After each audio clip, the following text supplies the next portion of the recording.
Hey, Brian, can you hear me now? I can hear you, Tim. How are you? Awesome. I can hear you too. How are you? Good. I've never used a phone on this thing, but Oh, I'm happy really? to. Well, Yeah, I'm happy to help you any way I can. What can I do? we were talking about we were talking about the differences in how you do your lease option flips and how I do I'll I guess wrap around mortgage lease option flips here. And so I wanted to invite you on. I figure I do this coaching webinar. Well, it's not normally every Tuesday at 5 p.m. However, it's coming to an end here at the end of this month when the tax credit is over. Right. And so I'm, but yeah, I wanted to, I wanted to invite you on, and so we can just talk back and forth like we normally do on Skype. Oh yeah. Well, I so enjoy your creativity, Tim. Your brain just fires on 8 different cylinders at once, and I love that about you. Well, I love your creativity too. It's pretty awesome stuff you're doing there. So, so I wanted to just, I mean, it's not a it doesn't have to be a formal teaching process today. It's just, I sort of almost like an interview format here. I'll ask you some questions and I'll put my input there, and then any of the students that wants to, any of the students that want to ask you questions, of course, they can do that as well. And I'm happy to do that. I'd like to suggest just one little subject area, if you could think about doing that. What does it take to do really well in this business, as far as skills or mindset or attitude? I think those kinds of. You want to talk about that? You mean? Well, if that is within the scope of your webinar. Oh well, you know what? We can we can start out with that, because that's definitely very, very important. So because there's going to be more people coming on here. Normally people come a little bit late, so we certainly can. We certainly can start with that. So yeah, let's.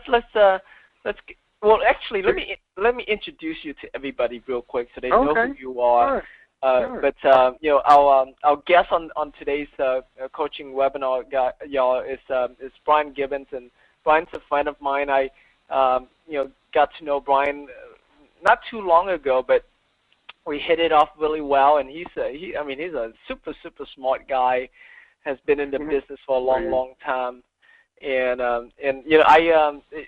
there's not too many people that does the kind of stuff that I teach you guys to do on how to how to assign owner financing deals and contract for deed and lease option type deals. And so when I saw Brian was teaching the same thing, and how much he likes that, I was like, hey, this is really cool. It's pretty rare to find other people who do these type of deals, and more specifically who teach these type of deals is not very common out there. And so I got in touch with Brian and talked to him, and pick his brain on the way he was doing things, and I found out a lot of the things that he was doing that was very different, and totally would enhance the way we run our business.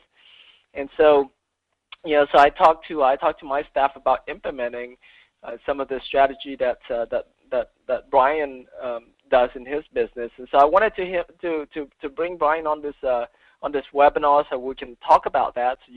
So so all of you guys can hear what are the differences, and then we'll all pick Brian's brain for today. Okay, that's fine. No, I want to turn the tables on Tim Mai today, and I just want all of you to know that I know several coaches have been doing this 25 years. I did my first deal when I was 25 years old. Wow. And I was very lucky to have a mentor.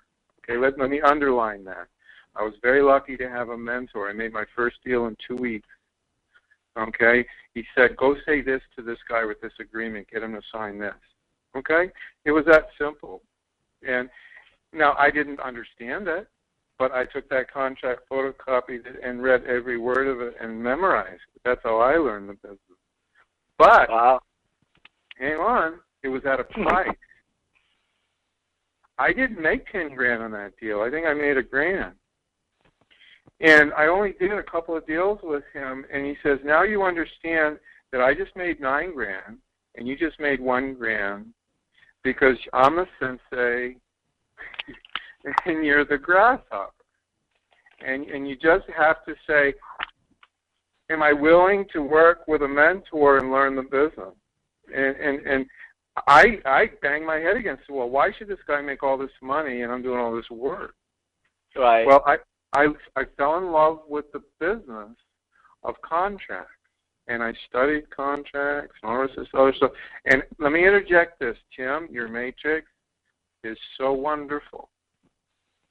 I think for somebody that wants to brainstorm solutions and look at that matrix, it's very hard to go outside that matrix for a solution.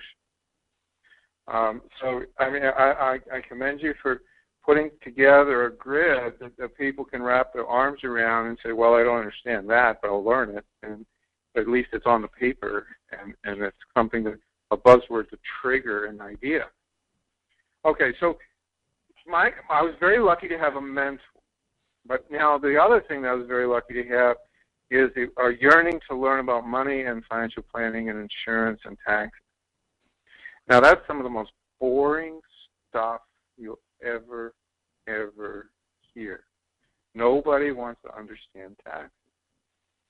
But right now, that is paying off for me because I'm dealing with $1 to $3 million homes in Pasadena, California, and we're doing installment sales flips on them. And how would you like to go up to somebody that has a $3 million house and say, I can get a buyer for your house? Right. As a principal. But we're going to go talk to all these CPAs, and we're going to talk to all these dentists, lawyers, movie stars, all these people that can afford 15, 20 grand a month for payment, but they can't get a jumbo loan.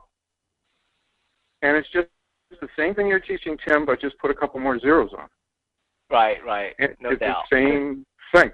So I am here to serve your folks, but I do want to just touch base on 5 minutes on mindset.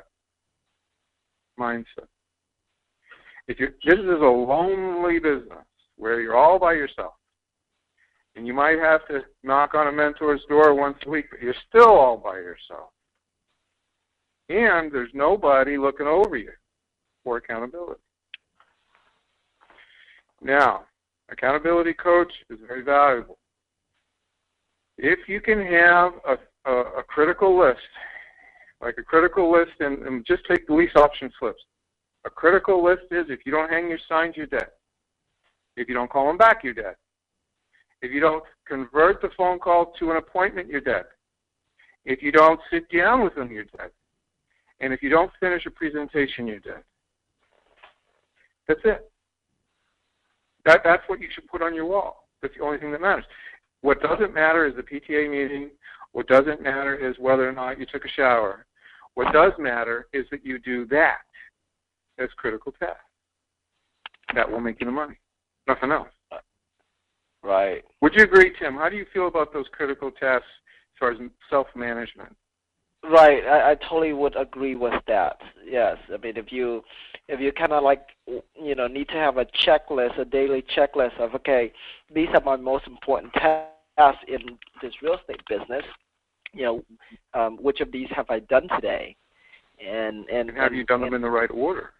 Right. The dominoes have to fall. If you take one domino out of the pile and kick the first domino over, there's no momentum, is there? Right. That's a good you point. You were telling me about how you got this frenzy of action when people visit you, and over a weekend, you get all these properties possible to be sold, and then you get a buyer auction round robin, right? Right. Uh-huh. And if you don't do each step at the right time with that, let's say that you make a decision to switch the steps around and maybe not do it in order, you're not going to get the same momentum, are you? Right. And actually, it might just fall apart. It might come dead, and you Right. get nothing for all that work. So you know what works, and if people could just model exactly what you do, everybody would be making $20,000 a month. Right. Well, and so let's go right into that. What make you such a big fan of lease option flips? And let me explain to everybody. Lease option flips here in Texas, we don't do lease options. We do wraparound mortgages because of the lease option law here in Texas is kind of strict, and you have to follow a lot of guidelines. But when we talk about lease option flips, everybody, you can relate that in your own market area as lease option flips or contract for deed or wraparound mortgage, and so depending on your area there, but it's all the same strategy where we find a seller who's willing to offer term. We have a buyer who's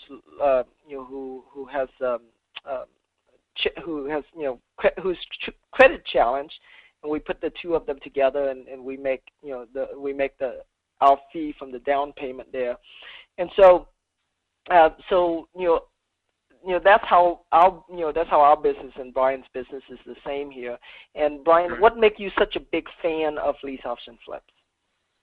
Okay, let's compare it with two other things. Okay. If you had a piece of paper and put it landscape, and you just had three big columns, and it's wider than it is tall, and you just have these three columns, let's just verbally go over what's so great about lease option flips, but I want to compare it with short sales, and I want to compare it with wholesaling, where you need to get a consumer buyer on the BC transaction. Okay. So the first one, on a lease option flip or a contract for deed flip, if that's okay in your state, or a wraparound mortgage AITD flip, that it's okay in California and Texas. So let's just call it seller financing contract flipping. Okay, that'd be easier. Okay, yeah, 4 words to do all these things. But basically, you're helping the seller sell it because he can't sell it for cash.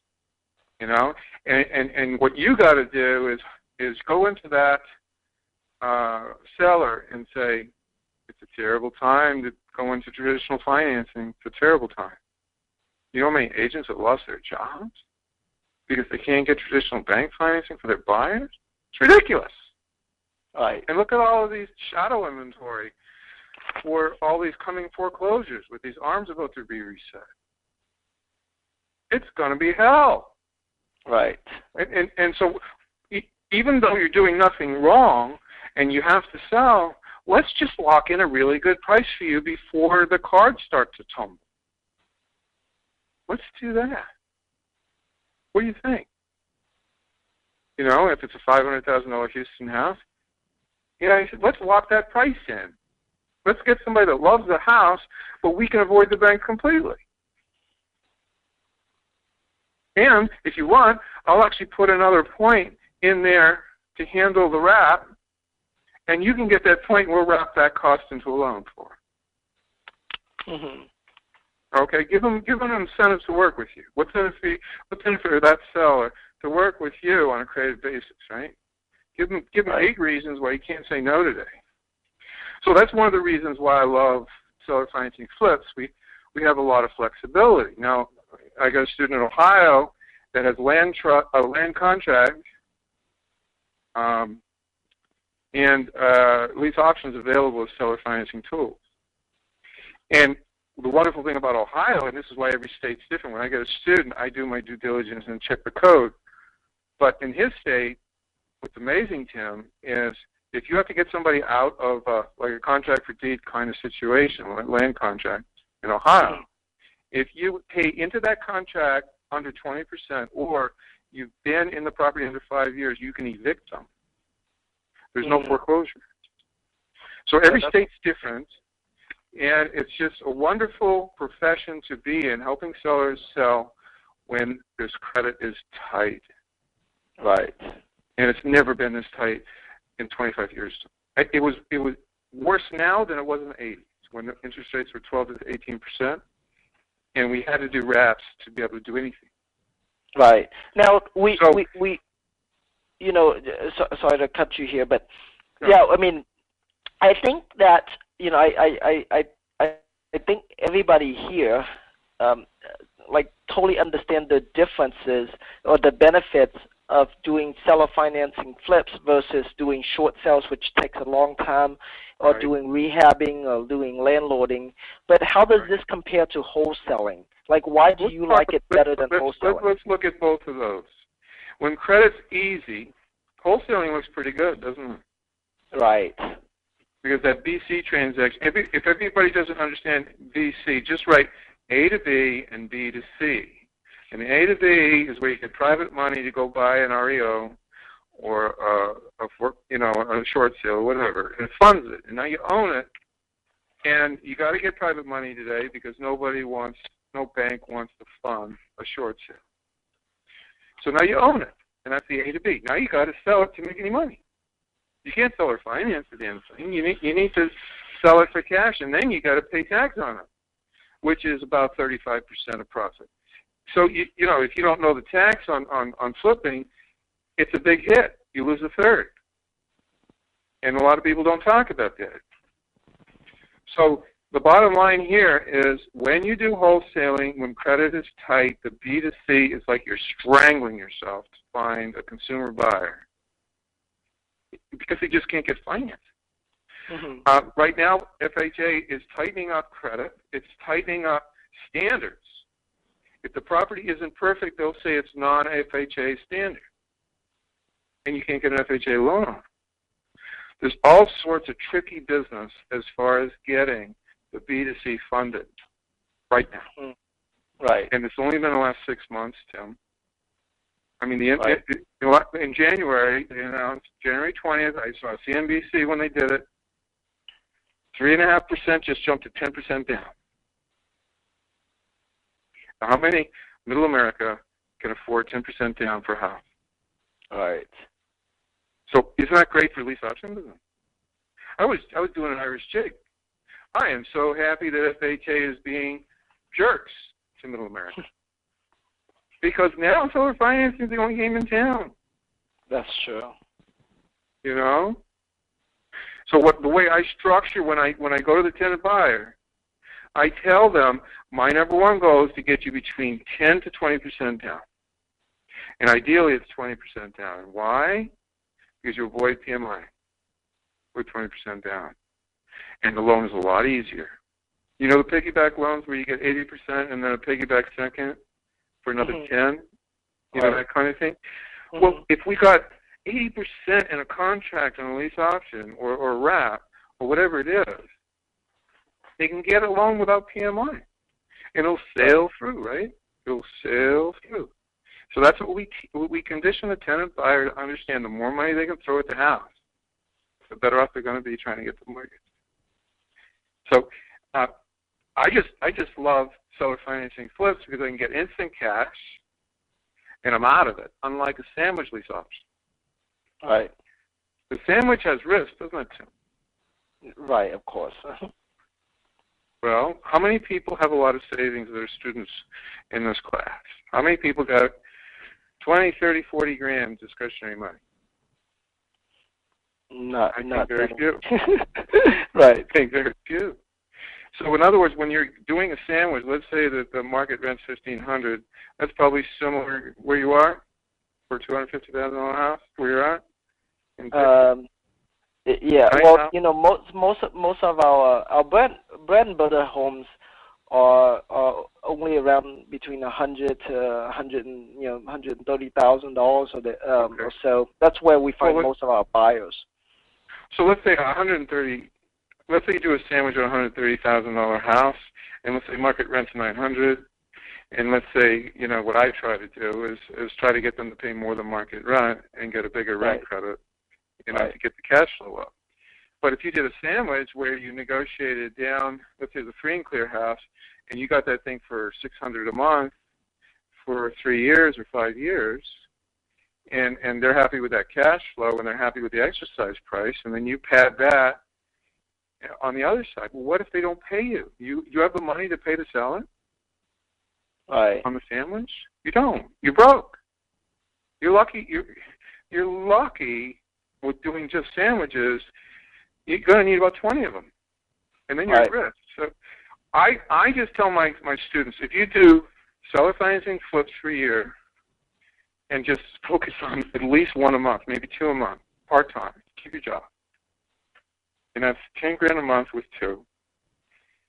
And you put that in a jar. Okay, you put it in a jar. You don't buy a TV at $2,000. You keep it at. You just have a goal, and you want $50,000 in the bank with no credit card debt. That's your goal. You cannot do REI without some chunk cash, can you, Tim? Right. Okay. Well, I mean, you have more. Life is easier when you have a chunk of cash. Well, I'll tell you what, your spouse will love you if you get out of debt. Studies have shown that women care about three things. They care about, how's my house? They care about, are the bills getting paid, and how's the debt? And how are the kids? You notice the husband's not in there? The three things they worry about are not the husband. Oh, is the poor husband happy? No, it's not in. I don't think it's in the top 10. At least I got my wife to look at as an example of that. Okay, she doesn't say, "Oh, hi, honey, how are you feeling?" No, she's focused on the kids. She's focused on the cash flow. She's focused on her house, and that's the mama bear complex. And if you're in the business of sitting down with couples, you focus on those three things with the woman. Now, you know what? I wanna get your attention back on the all right.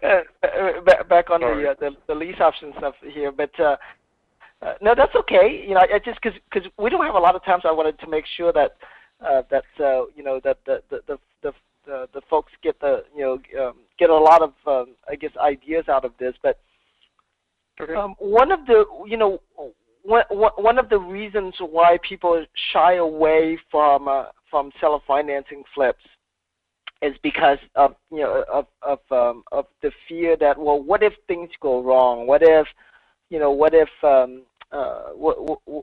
if the buyer stop paying and then now the seller's calling you and complaining you? How do you deal with that? Oh, I think you'll think I'm a little crazy how I do it. Okay. You ready for something audacious? Okay. Are you ready for something audacious? I always pretend that I'm going to go to court anytime I do a deal. I'm ready to go to court. Okay? So I have this statement that I type up. It's a CYA statement. Mm-hmm. And it's a letter of understanding. And guess what? I get them to read the following into a flip cam. You ready? The seller's doing this.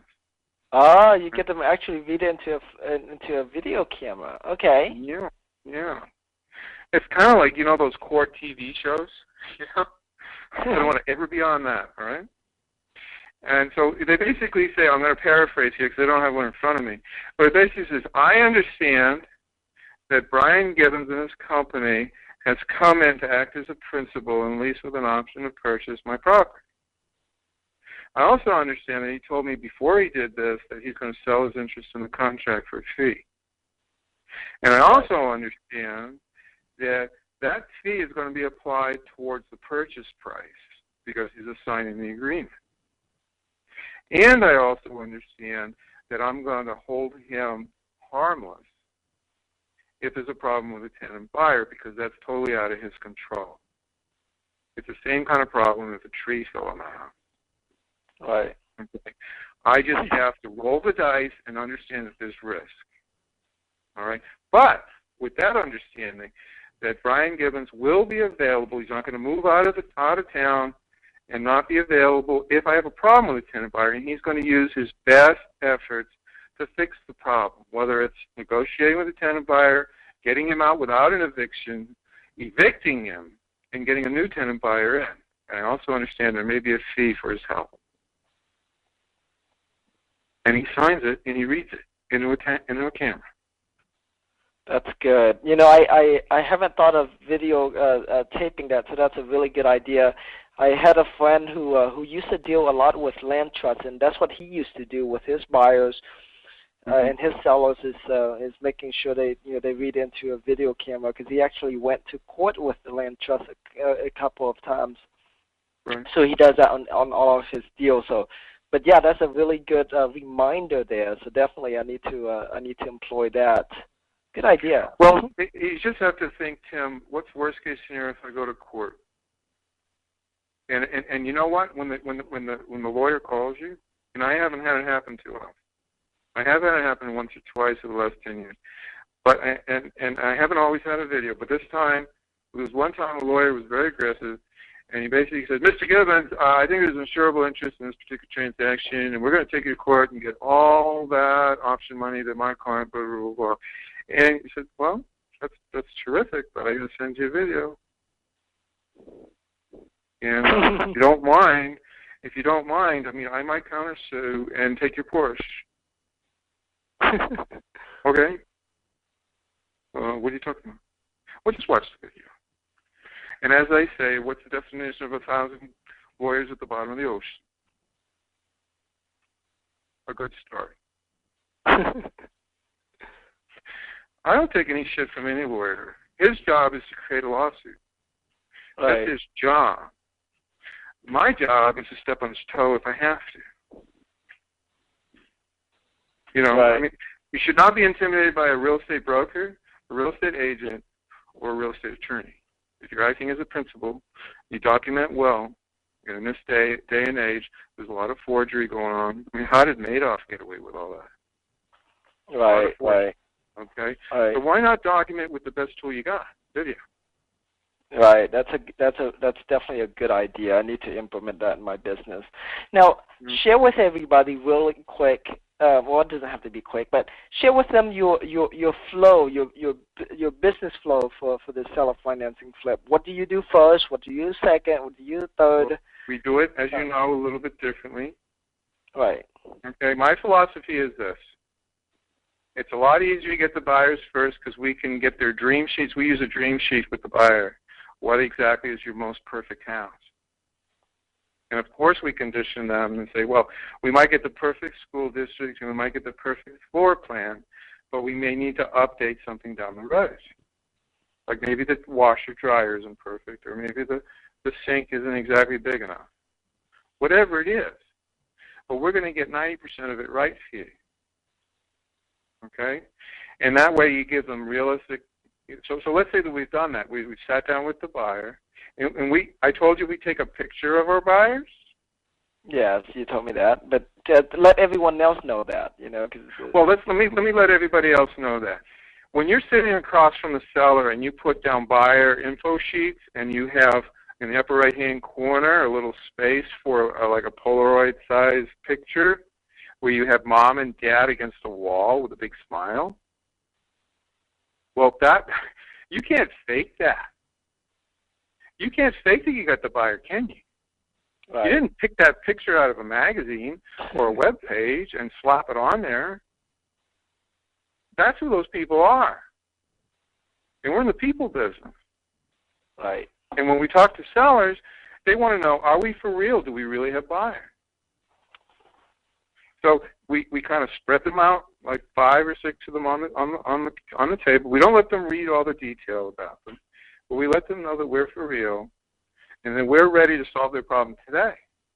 But we need them to enter into an agreement with us now, or we're going to go to a competing house that needs to be sold on terms. And it's a very powerful takeaway when you say to the seller, it says, you know what? I think there's nothing I can really say that's going to guarantee you 100% safety and security. I just don't think that I'm spent. There's nothing else I can tell you.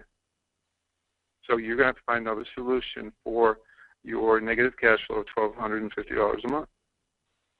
Thank you very much. Start packing up. Right. It's that takeaway, right? Right. And then what you want to hear is, oh, no, we can find a way to get this done, you know. Right. I mean, that's what I do as far as the buyers. And let's say you got 10 of them. Right. So you market to find buyers first and deal with buyers first, and how do you market to find your buyers? Exclusively signs.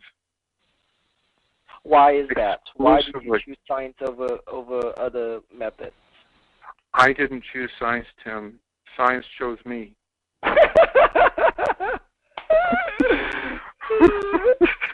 I'm not kidding. I've tried every single type of way of getting tenant buyers. I've tried to bribe mortgage brokers for turn down. I've tried postcards. I've tried door hangers. You know, the gamut of direct marketing for REI.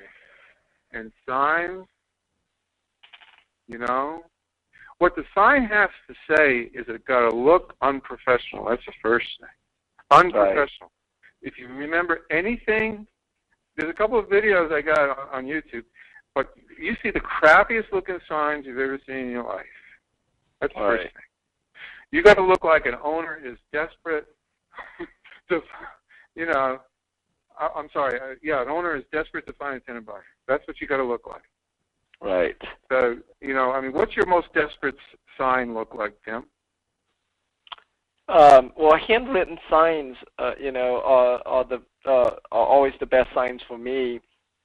Yeah. And are you talking about like when I do marketing, or what's the most desperate sign I've ever seen from a seller? No. What do you use? What do you use that works to get? Oh, okay. Buyers? Yeah, I use those you know, yellow chloroplast signs, 18 by 24, right. And then I handwrite on those. Yeah. Yeah, but what do you write? What's the first line say? You're right. For our first line, you know, like I said, we do wrap, so it says owner finance, $1,000 down, 5% interest, and a phone number. And we had talked earlier about that, and that's awesome. Right. And what if you wanted to do a lease option? What would you write? Would you still do the owner finance? Oh, I'm sorry. You have to do it that way because of the laws in Texas. Right. Well, what I do for the people that aren't in Texas, are there any people like that on the line? Yeah, there's several of them actually. Yeah, but there are people in other states too. So. Okay, so if there's other states, if you got land contracts or you got a lease with an option is okay, then I just put rent to own, 3-bedroom, 2-bath, and a phone number. Right. That's it. And it's kind of like this pathetic owner. It's just trying to find somebody to do a rent to own for his house. All right? And I got like 100 of those things up on posts. And that's all I use. And they're impulse. They're driving to the mall, they see a sign, oh, there's a rent to own house. On this street. They think it's on that street too, by the way. They don't know where it is. And then they call up and they go, oh my, where's the rent to own house? I said, thank you very much for calling. You've reached the answering service. And what I got to do is mail you out some information. Do you mind if I ask you your name, address, email, and phone number? Because otherwise I can't send it to you. Right. Oh, I got to give you all that. I said, look, you don't want the free information about home ownership through rent to own. I guess you don't. You don't give a shit if they give you the information or not. You know, I mean, it's like, come on. You want the free information mailed to you? It'll be worth it. And then you get the information, and then you give them an email saying, thank you very much for calling in your information. You're going to get something delivered to you. Now, I don't say in the mail. Just what I do. I go knock on their door. Oh, wow. So you don't schedule it with them. You just go knock on their doors. It's a 3-touch situation. There's got to be a real person behind who that sign is, you know. And if I know the street's a reasonable street and it's got to be a reasonable rent that they're paying, I'm going to go knock on their door and say, thank you for calling and giving your information. My job is to show you how this thing works. Not today because I got a lot of appointments, but next week. What's the best day next week? And I book a time. Like the good life. Wow. Like well, that's unique. I've never heard that one. All right. So how? I mean, okay. Because number one, what's going through my head right now? It's like that's a lot of time that might be wasted. What is the conversion rate on this strategy? Well, look, if they've got to $5,000, it's about 80%. Well, the ability to pay here is pretty good. Now, like before you even go to the door, you don't know how much money they have to put down. No, I don't. Do you? And I don't care. Because they know somebody. If it doesn't fit their criteria, they do know somebody. I'm really good at getting referrals. Oh wow. Okay, so this is interesting. If it's not a fit for you, then maybe you know somebody else that's renting that might. It's kind of like that old saying is, well, what else do you have for sale? Right. Wholesaling line, right? Right. But here's the thing. Tom Hopkins wrote a book in the 70s called How to Master the Art of Selling. And he's an awesome sales trainer, and I still use that book today. Right. And I encourage all my students. I think I still have that book. It's an old book, Tim. It's 40 years old. Right. But the point is, the language is very important to have a sense of mastery about tie downs. Like that makes sense, doesn't it? Scrunch up your face a little bit, Right. Well, okay. Let me get some people, get people sort of a good idea on this, because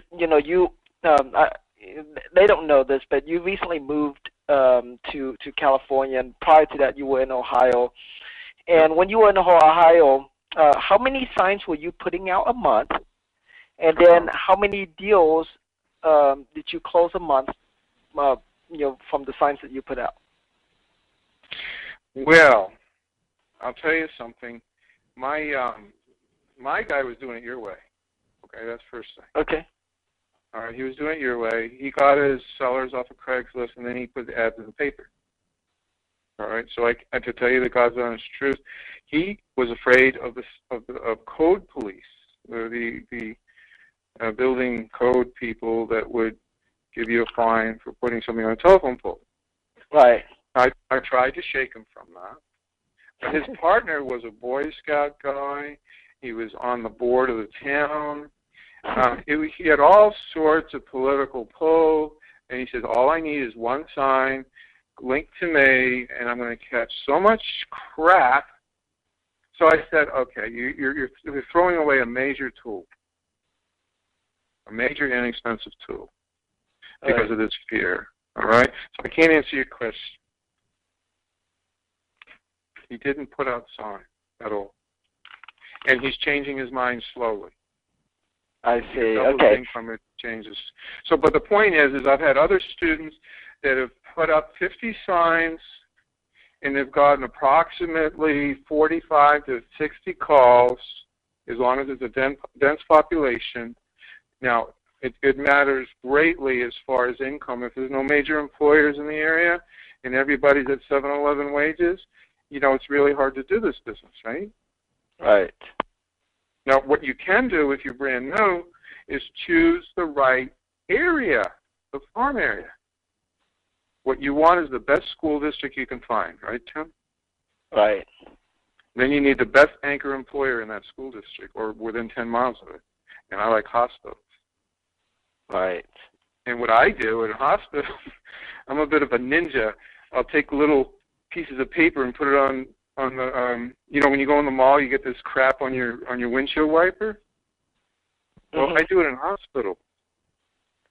Kind of hide from the security guard and do all that stuff in a hospital. Okay, now this is being an entrepreneur. This is a risk taker. I've gotten yelled at. I said, if I see you doing it, I'll call the friggin' cops. And I said, okay, I'm sorry. I'm just doing my job. I'm just a lowly paid employee. All right, I'm very, very sorry. Okay.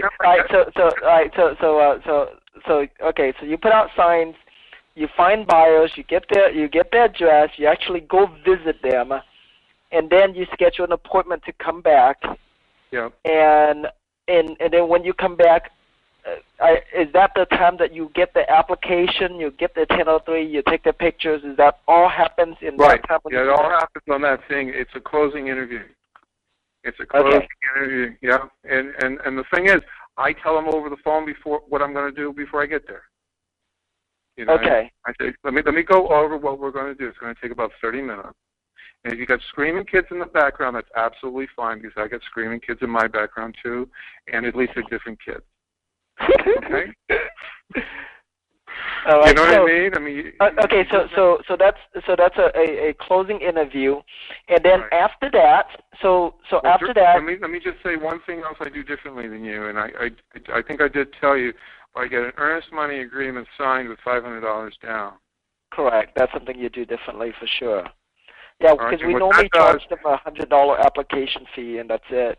Yeah, but the thing is, this is a down payment to their house. Right. This is not a simple, a credit check out. How did you get them to agree to give you $500 refundable earnest money without seeing any house yet? Because I'm very good at the dream sheet. I'm very good at painting a picture of finding exactly what they want. And I've also just developed a skill to do it. You know what I mean? And that's what I train my people to do. Because the dream sheet's about emotion. It's got nothing to do with bricks and mortar. It's got to do with how would you feel if you were in a place that you call home that nobody could sell it underneath you and say you got to move in 30 days. How would you feel? Right. So we're not selling the house. We're selling neighborhood, security, peace of mind. Okay. Why do you bother, Okay, so when they haven't gone through your website to fill out the dream sheet yet, and at what point are you getting the dream sheet? When you come out for that closing interview? Well, I do a mini dream sheet. If you go to Ohio Finance Homes, and on the fourth tab down, you'll see dream sheet. It asks about 5 questions. And that's so fast, they don't know what hit them. They're just 5 easy questions, right? And then we get an email. At which point do you do that, though? Which point in the interaction, I guess, or? Okay, let me go through the flow. I'll go through the flow. Sign, phone call, get all the information, go see them, drop the information off, call them back, pre-qualify them a little bit, right? Also, in our little info pack, we have a $250 referral fee if they can refer any business to us, right? Okay, so in other words, it's a making a friend time, right? Belly button to belly button, making a friend time. You can't do that through the mail. They doubt everything when they open it up and say, what kind of scam is this? But if they got a face behind it, and they say, look, we're an honest company, we're a small company, we just want, if this is a fit, great. If it's not a fit, that's terrific too. Maybe you could pass this along to a friend of yours. But you be nice. And then they go, well, that guy seemed reasonable. That's the end result of that little drop-off pack. Then you call them back and say, oh, I just got a few questions, how much money can you put down in your house, and what kind of income you're having, and, if we sat down with a professional approach to originating a mortgage with you, it's going to take about 30 minutes. And even if you can't get the mortgage today, we're going to hold that information and pass it on to the mortgage broker when time necessary. And then we're going to go through what we call an earnest money agreement. And all that means is that we're going to get to work for you. And there will be a fee for that, but you got to hire us.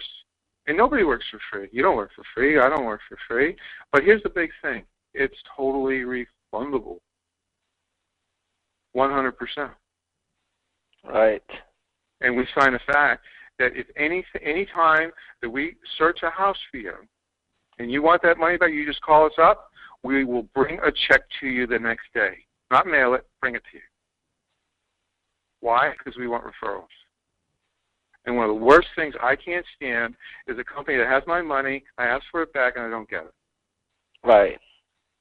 All right? So they make them feel so safe with that earnest money agreement and then we got testimonials. We have people that love us.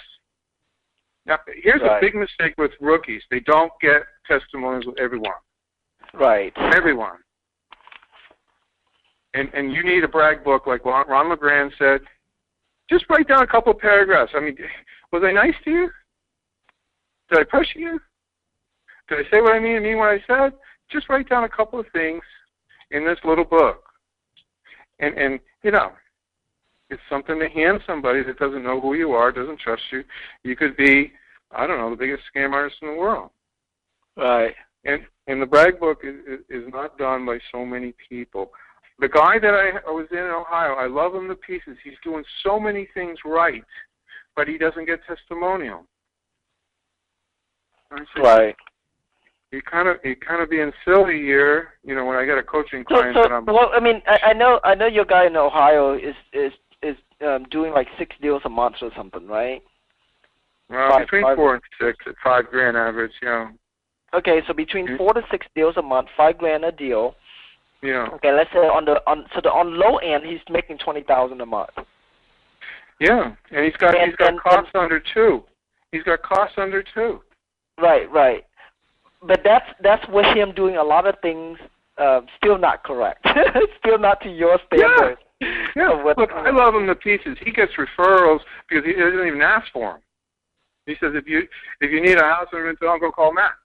He's been at it for a while. But I will tell you this. I did one thing, just one thing. I won't tell you what it is over the phone. But he made $60,000 last year. And in the month of January, with snow up to your knees, he made $30,000 in that month. That's awesome. Okay? And if one of your people want to go through my training as far as, you don't even have to think. You do have to do, though. Right. You know well, we're going to talk about that. I know you have a training program you're kicking off here, right. And we're going to talk about that at the end. You know, so if anybody wants, and I know we didn't even talk about this prior to this, but yeah, I want to. I mean, I really appreciate your generosity to come on and share your information. Share your you're one of the few guys I would even consider doing this for. Because you give, and take nothing. You know, you are devoted. You're like Tony Robbins of the REI with Happy TV and everything else. And I take my hat off to you. As far thank you. I appreciate that. No, I'm not kidding. I send everybody. I mean, if anybody wants excellent training in the state of Texas, I say, look, you don't need me. You need Tim Mai. And just shut up, implement, do what he says, and make a lot of money and give 10% of it away because we're trying to do some good work. Right. Okay. So, yeah, thank you so much for your kind words on that. But let's get back on our subject at hand here. So, all right. So you got them to you got them to give you the earnest money, and a lot of that because of the dream sheet you're working with them. Some of that has to do with the testimonials. All right. So now that you got some buyers, do you wait? I know you mentioned you get 10 of those first. Do you wait until you have 10, or even if you have 1, you start looking for a seller? Well, here's the thing. I like to put these things on the table when I talk to a seller. If I only have 1, it looks like I'm a loser, right? I see. I like to spread them out. And say, I got this guy, I got this guy, I got this guy. It's like a buyer's agent bragging about how many leads he's got for the house, you know? Right. And it doesn't take long to do 5 of these. I feel like Robert G. Allen that I could parachute into any town of your students where they are and do about 6 critical steps and get 10 buyers within a week. Right. You know. Yeah, I mean, I know getting 10 buyers in a week is very easy. I don't think that's difficult at all. I mean, qualified buyers with $5,000 down. That's not easy. Right. Okay. Gotcha. All right. Yeah, that's not easy. But you need to really know exactly what they want, and then we go find 10 different houses for each one of those people. But we still spread them out on the table to the seller to have him think in his mind that there's 10 possible people for his house. Right. You know, it's very, very powerful for the seller to sign on the dotted line within maybe 2 meetings. Right. 2 meetings. What I do, can I go through the seller in 3 minutes? What I do with the seller? Oh yeah, sure. Let's do that. Okay. Look, sellers just want a quick fix. They don't really understand the terms of the lease option. They don't understand the downfalls of it. And I just go through everything in 15 minutes with the seller. And I don't do it over the phone. I do it in person. I walk through their house, and I do the walkthrough in 5 minutes. That's staying, like a subject 2, right? You just whiz through the house, and you just say, what's staying? That's all I need to know. I go through 10 houses a week. Just let me know what's staying. He says, okay, let me show you what I can do quickly. Not kind of quickly, but really quickly. What I want to do with you, Mr. Seller, is to solve your problem. Or you can rent this out, that's a possibility. You can hire a property manager, that's a possibility. Which one of those two do you hate the most? Renting it out by yourself or hiring a property manager? You just tell me. Put your hand up, A or B. Which one do you hate the most? Well, I hate them both. That's what you want to hear. I can't stand either one. I said, okay, we won't even talk about agents because agents can't do the job because they can't get bank financing, right? Right. It's getting harder and harder, so we don't even talk about agents. So what other choice besides renting it out and a property manager comes to mind for you? And usually they can't even answer that question. I said, I'm really happy that you can't answer that question because I'm an expert in the solution. What I'm going to do is bring a family in this house, and they're going to not treat it like a renter. They're not going to kick the drywall in. They're not going to leave the water on. They're going to take care of it like a house sitter because they're going to be a homeowner in training. Okay? They're going to treat it better than your nephew would because they want to own it. And we train them up to do that. We train them up to be tidy and neat and clean. And we will pop in now and then a surprise and say, hi, how you doing? You keep the property up, I imagine. And it's just, oh, shit. They're eating up a little bit or we're going to lose our option. I'm kidding there. But you want to impress upon the seller that your buyers are going to be unique. Your buyers are special. Your buyers really care about the property. Right. Okay. So then we say, what I need you to do is to think about this. I'm not going to ask you for a decision. Now, we have a website called Lease Purchase Ohio. And what that is for sellers. And it's very simple, Tim. Very simple. It's see on a video with 2 links. One is the tax advantages of selling on a lease option, and the other one is Ohio law with land contract. And they want to make a reasonable, responsible, legal decision, don't they? They don't want to jump into something and feel like they've done something stupid. Would you agree? Mm-hmm. Okay. So that's how we deal with the sellers. And then he says, when you're ready, I'm going to come back. But our buyers may be gone. So if you wait a long time, we may not be able to help you. All right. You've got to make the next move to say, okay, Brian, come over. We'll do the paperwork. This is a let me think about it forced to them. Because when our sellers do say to come back.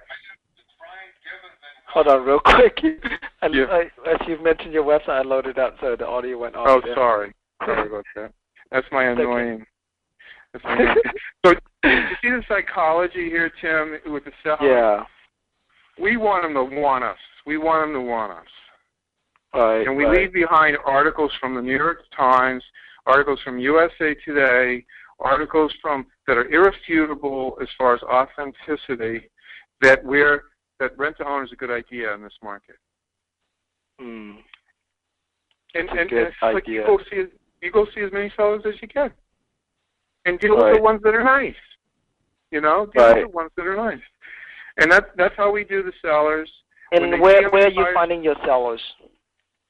We go on Craigslist and we kind of tempt them a little bit, and we say, look, if we could get close to your price, would you be open to terms? That's all we say. Okay. And then we get an email, right? So do you negotiate with them much on their price at all? Well, I say, look, let's not even talk about price till I see the house. Okay? I'm not going to do. Have you done comps, or have you talked to Aunt Edna next door? You tell me how you're proving value here. Right. Let them prove their case.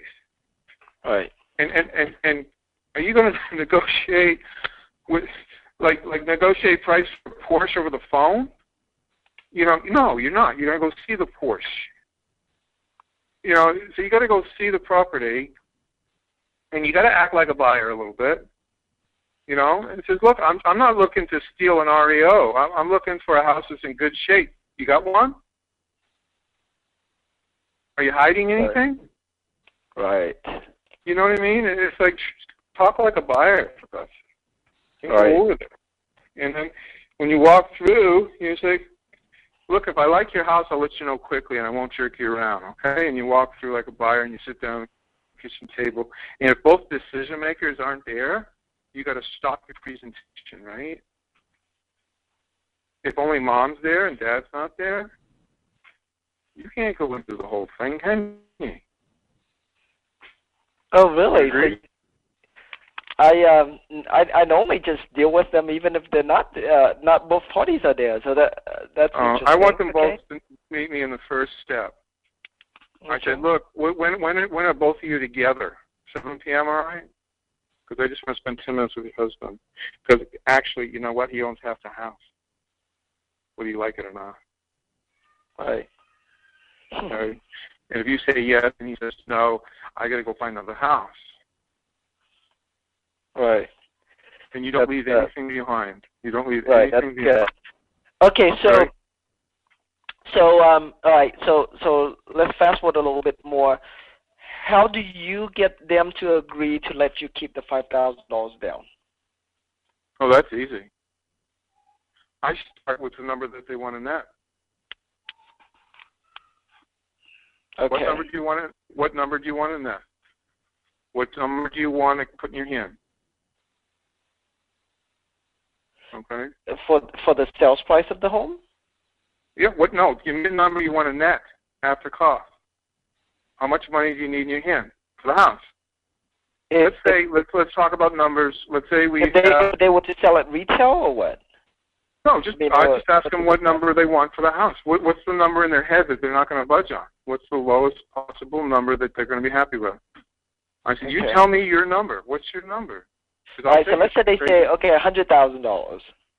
All right, so $100,000. Let's say comps came in at 103. Okay. All right? Real comps. Not what Aunt Edna said across the street. Okay. All right? Real comps came in at an average of 103. You had one at 108, one at 99, whatever. But they all averaged to 103. So they're in the ballpark of reality, right? Mm-hmm. All right, they're in the ballpark of reality. And he says, look, you want $100,000. If I had the buyer pay all the closing costs, would you be happy about that? And they go, oh, how does that work? How do those closing costs work? Because they're clueless, right? Right. I says, normally you split them. Normally the seller pays for half and the buyer pays for half. If I got the buyer to pay all the closing costs and got you $100,000, would you be happy? And they go, yeah. Of course they're going to say yes. Okay. Okay. Well, no. These are trial closes, Tim. These are trial closes. Okay. You got to have the little dominoes that fall, right? Right. Okay. And the thing is, actually, I believe I could actually even get you $103,000 for the house instead of $100 net. Would that make you happy? Of course. Okay. Look, it's not a lot of money, is it? But it's something. Okay, right. So what we're going to do is structure an agreement that you net 103. Now I'm going to say one more question to you, and if you don't say yes, I have to pack my bags and go. Okay? If I can get your net number, and you're happy with that net number, and it's actually more than you want, do you care how much I make? Because if you care how much I make, and it's a deal breaker, and you're selfish, then I gotta go. You actually say that to them, and you're selfish? Yeah. Okay. I'm serious. Because you're being unrealistic buyer. Seller. Right. Seller. Right. It's like you deserve to suffer. I'm sorry. You're not realistic. Unrealistic sellers deserve to suffer. So what I do is I just crunch the numbers so that they net that number, and I make $5,000. And we have to figure in the rent credits too. If you watch my video on YouTube, you'll see how I do the rent credit, and that's too hard to talk about verbally. Right. But we call it a seller concession on the HUD-1, the rent credit. And just to keep it simple for your listeners, we help the sellers net their number. It's that simple. So that to get their 103, we may have to add $5,000 on top of that, plus the rent credits on top of that. Oh, as long as it's within 10% of the purchase price, we're happy. Okay. And okay. Okay, that sounds fair enough. Okay, now what now I can totally see that would work for most sellers. There are some sellers out there who understand the lease options a little bit, who understands the owner financing a little bit, and so they are expecting a down payment. They're expecting to get some. That's absolutely fine. I just tell them, I says, if we're netting your number, right, and you don't allow us to make a profit, then I have to go find. I just saw another house down the street. I think they'd love this. Right. That's good. Okay, yeah. The way I do it is I just tell them directly. I say, look, this is how I get paid, and so either we do it this way or else we can't do this deal because then I'm not going to work for free. I'm not going to. Well, I think that's a very common way of expressing any kind of business. That's like saying to a real estate agent that wants 6% and says, "Look, if you don't take it for 3%, I'm not going to give you the listing." And I just tell the seller, says, "Listen, this is the worst non-lending market in history. Traditional financing is dead for many people that have great income and they could get loans 6 months ago or a year ago." Mm-hmm. Now, if you're going to be selfish and not allow me to make a fee without you paying for it, then you deserve to keep this thing on the market for another 6 to 12 months, don't you? Oh, that's good. I like that. Now, I'm not trying to be sassy. I'm trying to tell you the way it is. Right. Have you ever seen Get Shorty? No, I have not. You got to rent it because that's exactly how I look at the seller when I say that. Get Shorty. Go watch John Travolta. He plays this Shylock guy in Miami that moves to California to be a movie producer with Gene Hackman and Renee Russo, who looks awesome at 50 or whatever she is. Okay, let me write that. Right. So, Tim, all I'm saying is I've cut my teeth on the kitchen table in insurance and credit services since I was 24 years old, and I must have been in front of 5,000 couples in my lifetime about financial issues. And it's just that I've developed a style and it works. And I'm so happy with this non-lending market because there's so much opportunity.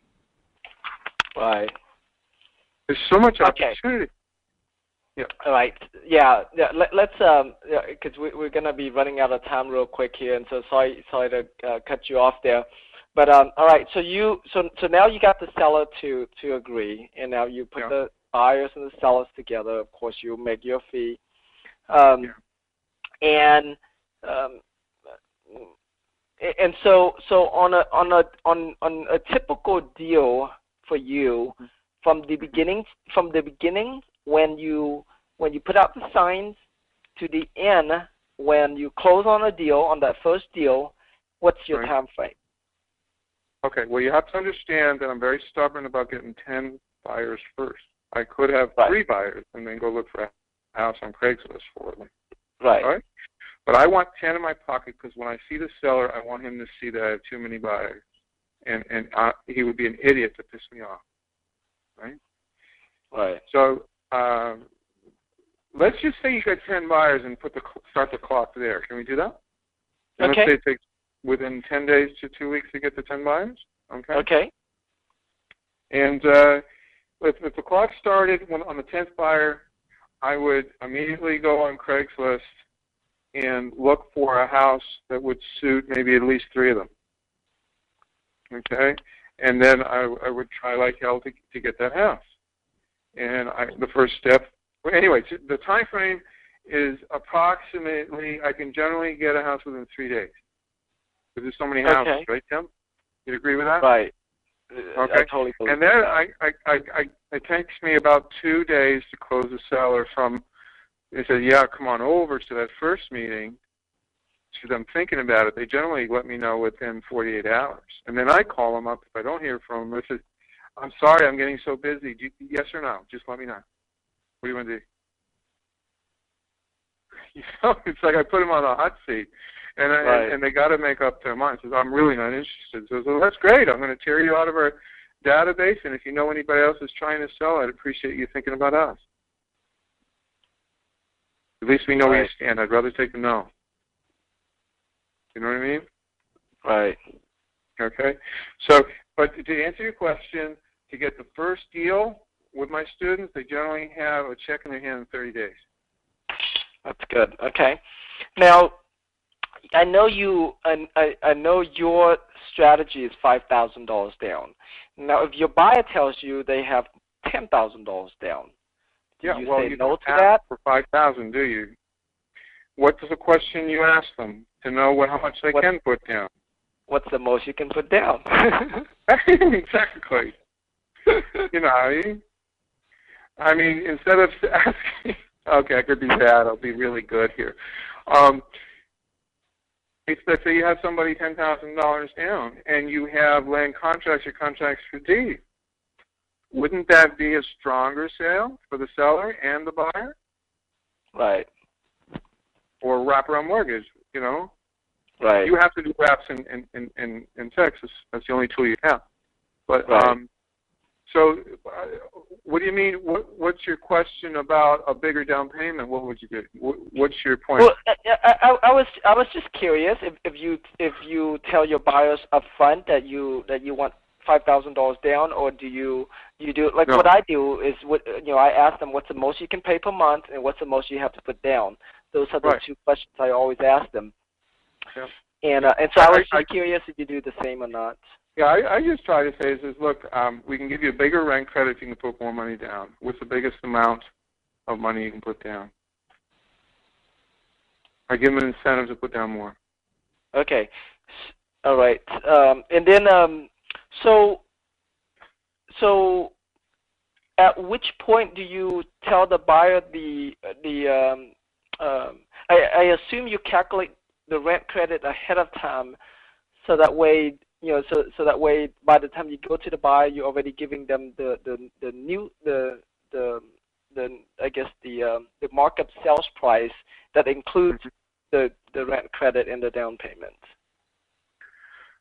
Well, it's easier on my whiteboard to show how the rent credit works. Now, I've done all the research as far as conservative banks right now, and they don't want to see it bigger than a 20% rent credit, or they won't apply it as far as getting mortgage origination. So, and the tax court won't allow it either to preserve the IRS says, if you do a greater than a 20% rent credit, we might call it a disguised installment sale. So, I mean, I can send you that information as far as what the IRS thinks about lease options.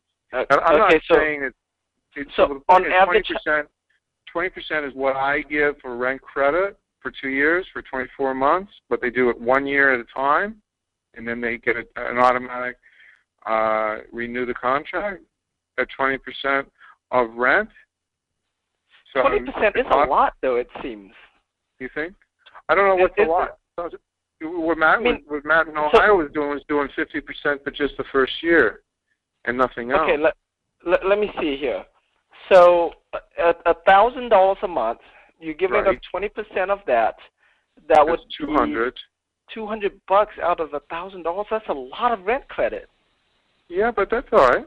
That's all right. Look, the thing is, we tell them if you're 1 minute late or 1 second late and the money's not in there by 5 o'clock, you lose that $200. It's gone. Can't get it back. All right. Right? I think 10. Yeah, I never went by a percentage, but I think that when I was doing lease option, which I don't do anymore, now everything amortized, so they get it regardless. They get the principal pay down regardless there. But when I was doing lease option, I think on average I give them about 10% of the rent credit only. Right. But yeah, that's. I mean, I can see how your buyers really love it. Our buyers like us, but we tell them there's 3 ways you build a down payment with your initial down, which is totally credited toward the purchase price or the down payment, depending on what the lender does, because we can't control what the lender does. Right. And the second bit is the rent credit. And the third bit, listen to this, I get rent plus more, plus a separate option payment. So if they have higher income and market rent, it says, okay, let's just have market rent. That's going to, if you do an extra option payment, I can guarantee you the same rent for 24 straight months. It won't go up. If you don't do the extra option payment, I can't do that. It may go up 10% next year. Right. Okay? Hey, I just realized something. Yeah. I just realized something. Even though you're giving them 20% rent credit, to them they love that because that's a lot of rent credit you're giving them. But in actuality, you mark up the price to make up for it. So to you, it doesn't matter. Exactly. I didn't realize that at first. You're right. You pad it. You just pad it just like the car dealers pad the cars. You know, they don't give a shit. They just get the payment lower by tweaking the numbers. Right. You know Lou Brown in Georgia? Uh-huh. He sells houses at 9.9% installment sale on a 40-year amortization schedule. Right. Okay, and that payment is a lot lower than a 30-year at 5%. Right. Okay? And he's getting 9.9% on his money, and if it goes all the way to fruition, on a $100,000 house, that's over $300,000 in interest. You know, I'm not saying he's gouging the buyer. I'm saying he's using contracts wisely to his advantage. And the other thing he can do is, if you know anything about notes, you can sell the front partial part, like the first 3 or 4 years for cash if you need. It's a very liquid thing because no buyers, no brokers will buy those payments. So if any of you guys out there want to learn about notes and installment sales and helping the buyer actually get the front payment sold for cash, they can do that. Right. We're gonna have to save that for a different webinar, but that's right. An interesting topic. Right. It's a little different. But let me just try to implore and encourage the people out there. If you do the baby steps on a religious basis in the right order. Okay, could you repeat those baby steps again for them, so that way they can Here are the baby steps on my way of doing it, not your way of doing it. Right. The first 2 weeks. You hang 50 to 100 signs for buyers. And my sign says, for anybody that's writing it down, is rent-to-own home, 3-bedroom, 2-bath, and a throwaway phone at Walmart for $40 if you're really worried about somebody tracking your phone number. Okay? Right. That's baby step 1. And I always tell my students, if you haven't done baby step 1, please don't ever call me. Okay? Because you don't need any coaching on how to do that. You need to go out and do that. Okay? And if you're nervous about what to say to the seller, listen to this video. Buyer, listen to this video. I tell you exactly how to do that. So let's say that you have on your lead sheet 20 phone numbers, addresses. You can use index cards. Forget about the computer. Just use index cards. Name, address, phone number, and email. Send them all an email and say, hey, we've got your information ready, and we're going to get it to your house. Don't tell them you're going to mail it. Tell them you're going to get it to their house. And then you just look at MapQuest and say, okay, I'm going to do these 5 You know, even if it's after work, you know, just go knock on the door. Now, it's nice to have a rent-to-own kind of logo on your shirt so you look like a Jiffy Lube thing, kind of thing, like you're a pro, like you're a business. And, you know, and the buyer will appreciate your professionalism. So, I mean, and naming, like we have Ohio Finance Homes, but like if I were doing, let's say a smaller town, give me a smaller town 30 miles out of Houston. What town is close to Houston that's got a lot of population? What town close to Houston? Or just pick Katy, I guess. Lubbock, Texas. Oh, if okay. If you had like Lubbock rent-to-own-homes.com, right? Right. You know, and you had that on your shirt, and you're delivering this package to the prospective buyer. Do you think they'd be impressed? Right. You think they have your act together? It looks more professional. Yeah, it looks like you're the real deal. That makes a good point. No Hawaiian shirts. Okay? Oh, I'm sorry. You got a Hawaiian shirt on your Skype. I'm sorry about that. That wasn't a dig. There wasn't a dig. No, but when you're in the public, they got to trust you. It's about home ownership. It's not a small thing.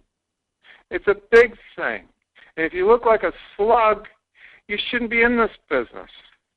You know, get a haircut, shave, get a nice skirt and a blouse. You know, look reasonable. And be proud of what you're doing. You know? So if you're not going to the door and say, here's your information.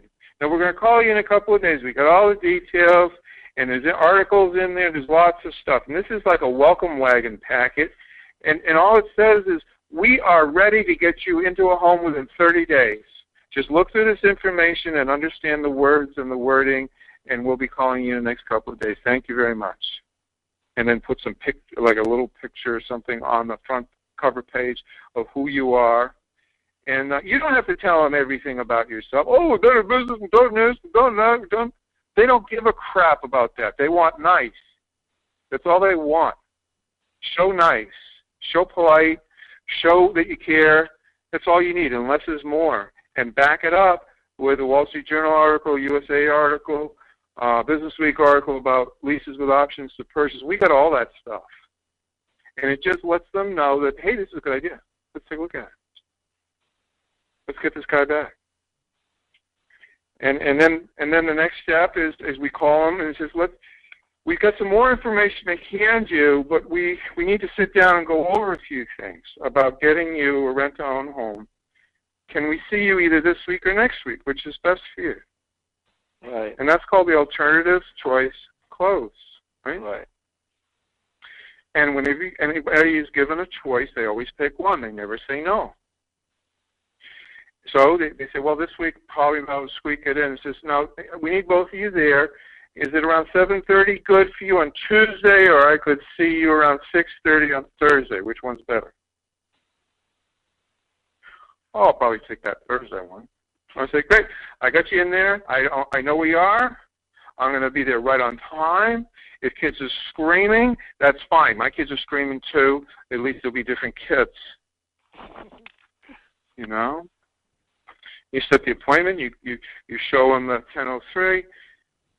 You know, you do the presentation. And it's just, you care about these people.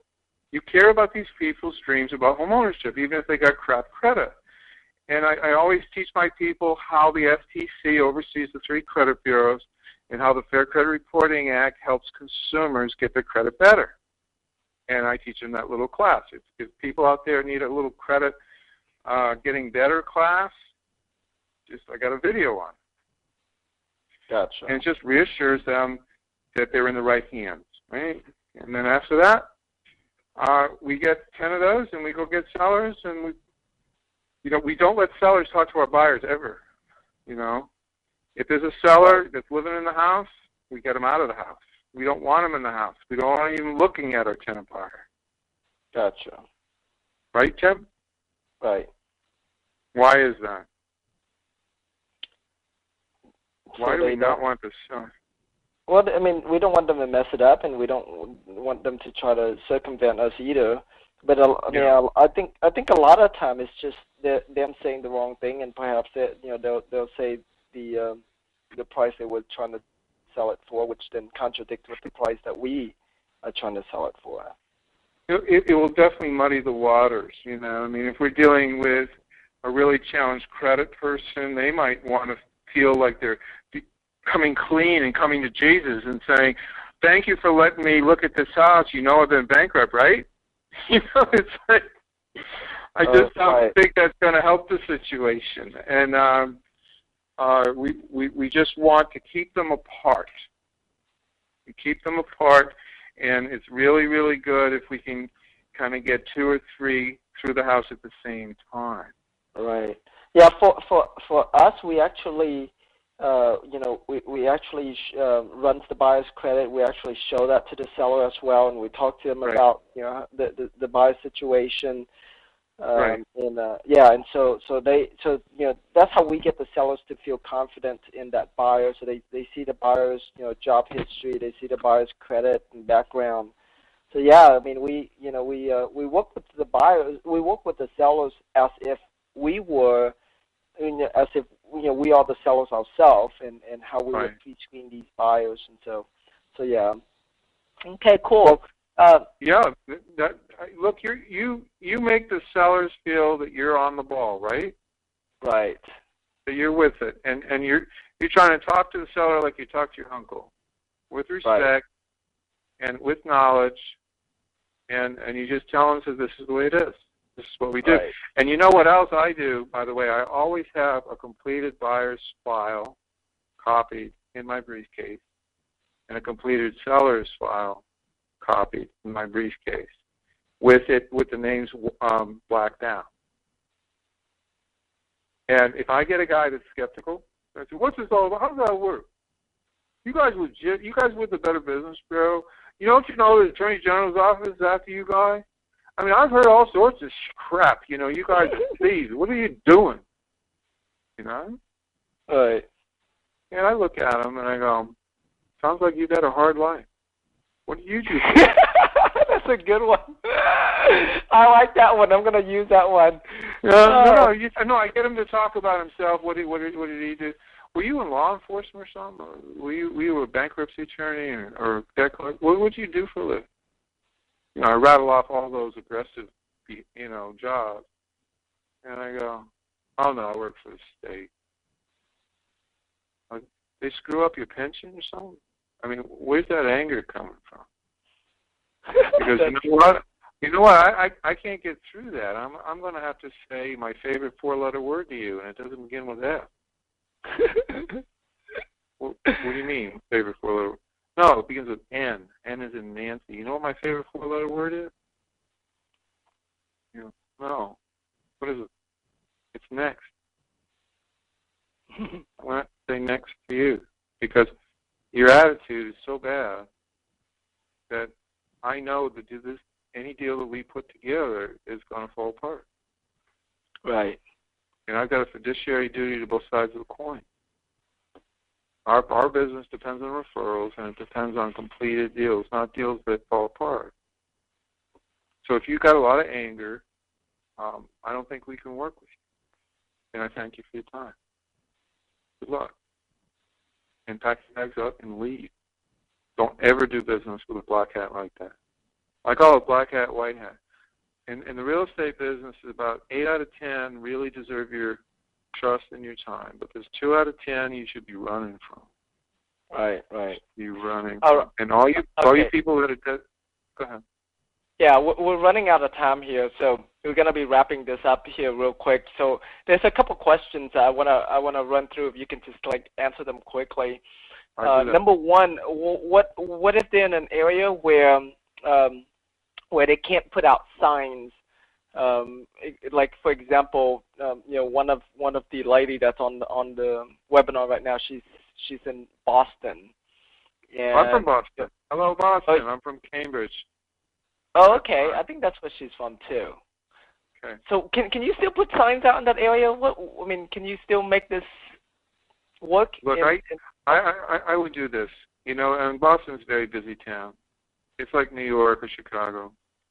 And if you just put up the signs at eye level where you look out of the car window, so it's not all the way 6 feet tall, it's kind of like 4 feet tall, and same eye height as looking out the window of the car.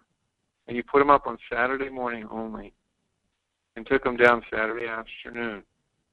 I guarantee you, you're not going to get a ticket. Okay? Okay. They got other things to do in Boston besides, you know, put shackles on your ankles and shackles, you know, make you look like Silence of the Lambs, Anthony Hopkins, you know, tie you to a board and wheel you around. I don't think they're going to do that to you. You got other things to do if you only put them up for an afternoon.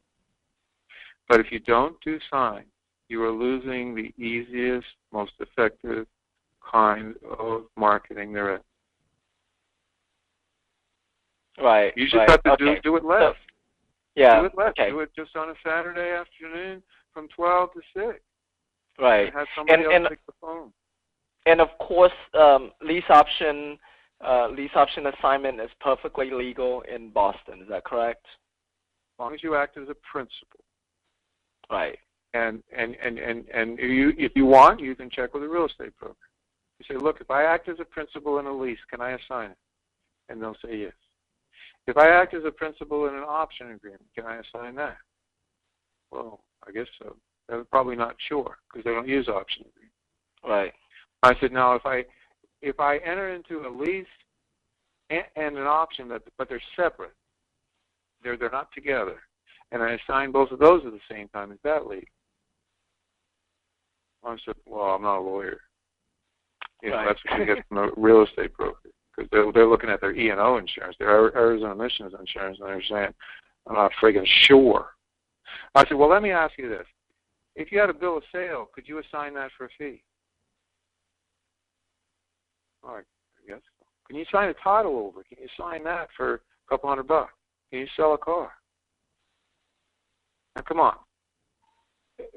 Get with it, people. As long as you're and as a principal in a transaction, and then you complete it, and now you are you know, you have equitable interest in the contract. You can do whatever you want with it. Make sure you call the title, though. Make sure you take it off the market because the seller might get wet feet. Get a memorandum of option to purchase on the property. And there's one last thing I want to say. Mark Warda out of Florida is one of my heroes. If you don't know who Mark Warda is, just go to Amazon.com and go Mark Warda Attorney in Real Estate. I've got 15 of his books. They're all about $30 each. And he's got something, $30 each. What does he teach about? Oh, he teaches real estate. He's got the best book on contracts you've ever seen in your life. And he's got a lease option book that's called A Contract for Option to Purchase. And it's outstanding. Contract for Option to Purchase. What was his last name again? Warda, W-A-R-D-A. He's one of my heroes. He's been at this as long as I have. But he is just awesome as far as writing books that really help real estate investors. And they're hard to get. Some of them are out of print. Gotcha. So, Tim, let me tell you something. I will, any student of yours that's on this call, I will give a 20% discount to anything that I do. Cool. Okay. So let's talk about that. Let's talk about that. I know you have you have a coaching program that you're doing where you're going to be coaching students for the next 30 days, plus some of the videos that you have and stuff. Can you tell everybody about that and how they can get access to that? I'm happy to do that. And I want to be upfront. I want to be upfront with you and everybody here. I don't get anything out of that. Okay, so that this is just a referral, and I want to thank you so much. I really appreciate what you're doing for us here, Brian. Sharing your knowledge. What I'm going to do. This is what I'm going to do. I'm going to give 20%. Okay, 20% to a charity of any people that come to us. I'm going to send you a check for 20%. So let's say that I got 10 of your people, and they all signed up for my $397 lease option training be able to do exactly what I'm talking about. And if they pay that and then get on my coaching program, which is $99 a month for 12 months, and we have a guarantee, if you don't get at least that amount of money in gross sales over 12 months, we refund all your money, everything. But if they sign up for that, this is what I'm going to do. I'm going to give you a 20% discount, and another 20% I'm sending to you, and we're going to get that money to Haiti, okay? Okay, we're going to get good. that money to Haiti, all right? Because they need it. They really need it. Or if there's a better charity that you know, if there's a better charity, you know, it's the Red Cross. That's my favorite one. But yeah, that works. Yeah, I used to volunteer for the Red Cross when I was younger, so. Okay. All right. But the thing is, you're not getting the money, but it's going to a good cause, and I'm going to send you the check, and you take care of it because it's going to be paid to Tim Mai for the Red Cross. All right? Okay, that's fine. That sounds good. Well, yeah, you know, so where do they learn more about that? Where do they need to go? How do they do that? Well, yeah, how do they do that? Where do they sign up? If they send me an email. Okay. Coaching at reiskills.com. Coaching at reiskills with an S.com. And just say, Brian, I was with the Tim Mai call. I have a 20% discount. How do I sign up and pay 20% discount on the 397? Okay, sounds good. I will send you a link. Can you tell them what is included for that 397? Of course. They're going to get all the contracts to be able, you know, you probably get beautiful contracts if you get students outside your state on lease options. But I'm going to give them mine. And maybe if they look at both of them, they can steal a few clauses that may not be there. Okay? And then they're going to get all the contracts to be able to talk to the seller and be able to negotiate the deal. They're going to get videos on exactly what to say to the seller as far as how to close it. They're going to get videos as far as how to prepare for the buyer's interview and what to say and how we use the rent credits and why it's in their best interest to use our company. And then they're going to show every single step along the way. And more importantly, they're going to be able to talk to me personally, not some phone room, me, because that's what I love to do. And if they need one-on-one time, they just got to reserve it. I need a 24-hour advance notice. Okay? How does that sound? One-on-one That sounds great. Yeah, and I you know, I mean, I know a lot of coaches and mentors out there, and I have to admit that you are one of the most passionate coaches ever. I don't think you can find a more passionate coach than you. No. You know what? I feel I personally failed if I don't get my people making money fast. Right. I mean, some people might be a hitting coach in baseball trying to get their hitters to hit better. Some people might be a coach in remedial reading in the high school. I'm a money coach. Okay? And wherever the weakness is, we're going to work on that. If you can't sell, if you can't close, we're going to work on that. Right. You know? Right. The nice thing about what I do, you don't have to learn marketing. It's all done. You don't have to think about marketing. You have to think about, I'm afraid to knock on that door. What am I going to do? What are they going to say? Are they going to bite me? Are they going to tell me that I stink? Or what are they going to tell me? I'm going to just die of fright. Well, I'm sorry. You know what? They're not going to say any of that stuff. What they're going to do is they're going to say, yeah, what's this all about? That's what they're going to say. Can you handle that? You can get wealthy if you can talk to people. Right? The computer's not going to make you rich. Well, it can in internet marketing if you're lucky. You know how to do that. That's a little different. But Tim, you know, I mean, I would have everybody model your personality. Just a bubbly, smiley, nice person, you know, and that'll go a long way. And I just want to let everybody know that the opportunities have never been better, and it's never been easier. Sellers are up against it. Buyers are stuck. If you can't do it in this non-lending market, you won't be able to do it ever. And you just need the word pattern. And that's what I help you with, and an accountability coach to give you a tap in the rear end and say, hey, you haven't hung your signs. What gives? Do I have to fly out and live with you for 24 hours and make your life hell as like a boot camp guy to get you to do the basic things? You know? Because failure is not an option here. You sign on to this, we got to get you some money in your pocket. Right. Okay? I got something on my website, Police Option Coach, that says we will guarantee our coaching fees, but, and there's a big but, and it says no couch potatoes, no slugs. What about whiners? Well, they can complain all they want begrudgingly, but as long as they knock on the door, I'll give them credit for facing the fear and doing that anyway. But if you can't get off your ass, and you know, you might have a trouble convincing your spouse that this is a good idea. Okay, a lot of spouses get in the way of REI. I've had a few students lose because the spouse was too big of an obstacle. Right. You know, so you just have to tell your spouse, honey, I love this. I got a coach. I'm paying a small amount of money for the coach. I'm paying $100 a month. And if I bust my ass, chances are we won't even miss it because we're getting $5,000 a house with maybe $1,000 a month cost. And if we do one deal, we make $4 net, you know, before tax. And if we do two deals, it's the same amount of expenses. Being $9. So come on, let's get going. The season is shrinking. People only buy houses between now and September. After the school year, a lot less houses are being moved. Right. So let's get going. Let's get the urgency. Let's get going. Let's stop thinking. Let's start doing. I'm an ex-Marine. I don't yell at people. I'm an NCAA athlete. I never quit. I played NCAA sport at 35, and everybody else was 18 to 22. The sport was lacrosse. If anybody knows that game, it's not easy. Lacrosse is one of the most demanding cardio sports there is.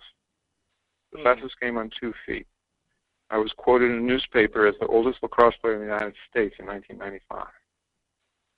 I was playing NCAA ball. So I know how to get things done. I know how to motivate. I know how to coach, but I am a stickler on doing the right things at the right time. And if you want a coach that'll push you down the pipe and get you the checks, that's what I love to do. Right. That's good. So I'll stop talking. Oh, I'm sorry I talk so much. Oh no, that's okay. Awesome. Well, we're gonna wrap it up now, but I want to thank you so much for taking your valuable time, and I know it's a last-minute thing to come on here and share with us some of your ideas here. I learned a lot. We didn't talk about in some of the things we didn't talk about before, so that was really interesting. And well, I think we should do another one as far as the self-talk of small business. What do we say to ourselves to stay strong? And we don't need a lot of time for that, but that's a lot of Brian Tracy kind of stuff. Right. Well, let's why don't we just have you back on the Happy Hour TV for another show, okay. And talk about that. I think that'll be a lot of fun. I think it's awesome. I think if people can stay strong mentally, they do a lot better in their families. They do a lot better in their small business.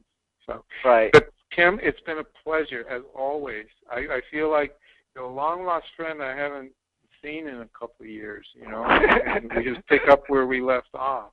And your mission is wonderful, so keep up the good work, okay? Thank you. Thank you so much for your kind words, and thank you so much for being on this webinar with us here. And, everybody, I know for sure Brian is a great coach to work with, and so if he resonate with you, I highly recommend that you get involved with what he's doing and get help. I mean, I still have coaches today, and I still have multiple coaches. Not only having mentors, I have mentors, people like Brian, who is both a friend and a mentor to me. Have you ever heard the term mentor before? Yeah, no, it's great. I mean, Tim, it's not work with you; it's fun. I mean, and some people, they're kind of fun, but they're kind of a pain in the ass too. So you're just a drop of sunshine in my life, and I always put you as priority. If you ever need anything, you let me know. Oh, well, I really appreciate that. And great. Well, we're going to wrap it up here. So yeah, like I said, I highly recommend you guys to work with Brian, and you get to see the other side of the seller financing flip. You guys already know how I do it, and now you get to know how Brian does it, and put the two of them together and find what fits for you, and merge both of them. I mean, Stan and I are implementing a lot of what Brian talks about too. So, I mean, that's how it works here in the business, is that you're constantly growing. You have to constantly be growing, constantly be learning how to make your business even better. And I'm no exception to that. Tim, you're a professional student like me. You would be great in Greek days when Socrates preached. You need a blank slate to learn. And you have that attitude. I have that attitude. We hope our students have that attitude. So I really do thank you so much for your time, and I look forward to being on your Happy TV again. It was a great joy the first time I did it.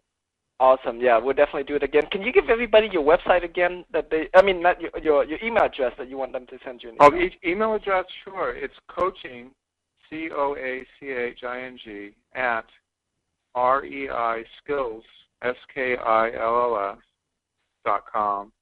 And I separate out a lot of my training into leaseoptioncoach.com because lease options are special. They got their own little twists and turns.